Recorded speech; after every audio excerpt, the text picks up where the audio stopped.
Good morning, dreamers. How are you today? I picked this mug because it's up and down, up and down, up and down. I love this one. It reminds me of the up and downs of motherhood.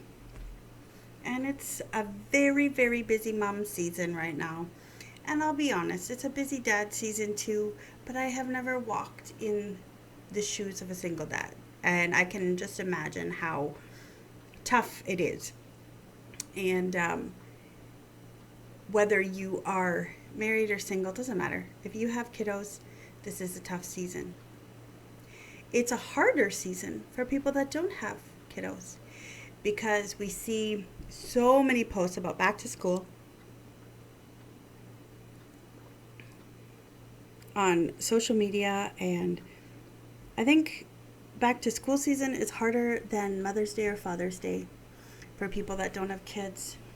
You can kind of hide from it a little bit, but if you have kids but have lost them or lost other children, it's like all these stage pictures, right? This is the grade, this is the stuff they enjoy, and all these things about your kids, and then there's somebody missing that you've had to say goodbye to far too early, or um, you don't get to engage at all.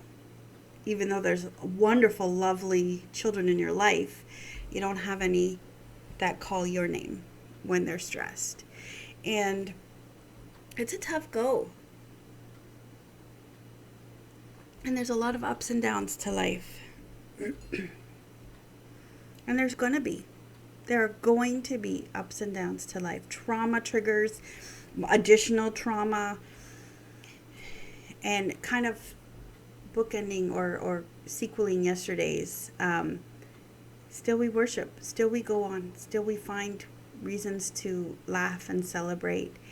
And there's nothing wrong with acknowledging someone else's pain while celebrating your joys. That's not a problem. And I know that's a hard balance, but you don't have to feel guilty for celebrating something. And your friend who might be hurting right now does not need to feel guilty that they're hurting. That's all there is to it. There's no guilt in emotions. They're just, what do I say? Messengers.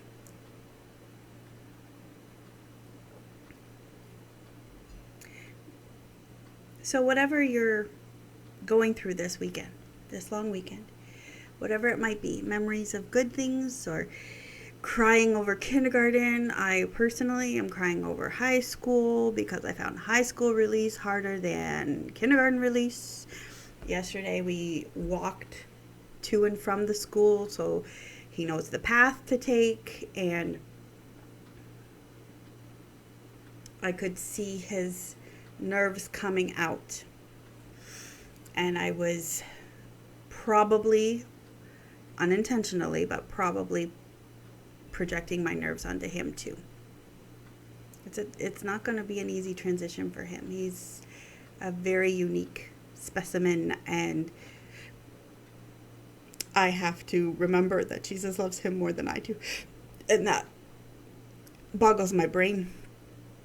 And so if you're struggling, or if you're celebrating, or if your last one is finally off to school and you're ready to dance, if you're sending them off to university, whatever the case may be, as you prepare over the next couple of days, you've already prepared. You've done the work. All the stuff's purchased. The backpacks are ready. But when you do the work inside, to realize that things are going back to school, but not back to normal. And you hold your breath because there's a fourth phase, and will it last this time or not? You have to move forward as though it will. Regardless of what the future holds, all you can do is parent today, live today, be a friend today.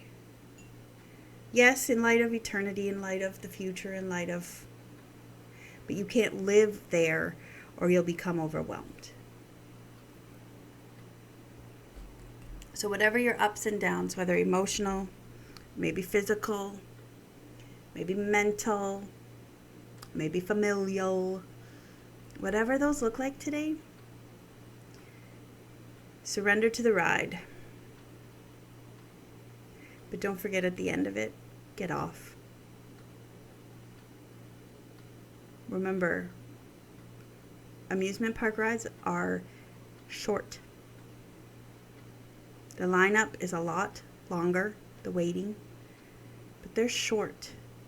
Don't stay on longer than you have to. And take some time to have some really sweet dreams.